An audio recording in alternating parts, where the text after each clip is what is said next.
ભાવનગર શહેરમાં જિલ્લા પંચાયતમાં નવી બોડીની નિમણૂક થયા બાદ અને પ્રમુખ ઉપપ્રમુખ જાહેર થયા પછી 9 જેટલી સમિતિઓની નિમણૂક કરવામાં આવી છે। જિલ્લા પંચાયતની યોજાયેલી સમિતિઓમાં શિક્ષણ, સામાજિક ન્યાય, કારોબારી, અપીલ, બાંધકામ, ઉત્પાદન સહકાર અને સિંચાઈ તેમજ મહિલા બાળ વિકાસ સહિત 9 સમિતિઓની રચના કરવામાં આવી હતી।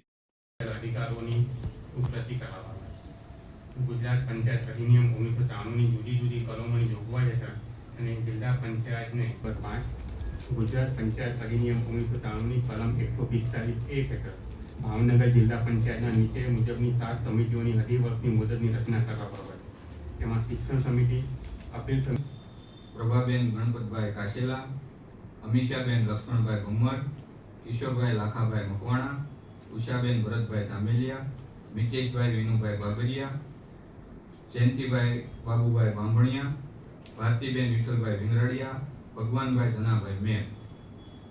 9 સભ્યો છે એ શિક્ષણ સમિતિમાં રહે। જાહેર આરોગ્ય સમિતિમાં કાર્યસૂચિ મુદ્દા નંબર 6 ગુજરાત પંચાયત અધિનિયમ 1993ની કલમ અને આ અધિનિયમની અનુમતિની ભાગ 2માં નિર્દેશિત કરેલા કામો તથા અનુસૂચિત 3 ભાગ 1માં ખંડ 3માં દર્શાવેલ શિક્ષણ જૂથને લગતા કામો અને ફરજો કે બીજા સામાજિક તથા સાંસ્કૃતિક પ્રવૃત્તિઓ ચલાવવા માટે 9 સભ્યોની અઢી વર્ષની મુદત માટે શિક્ષણ સમિતિની રચના કરવાની થાય છે।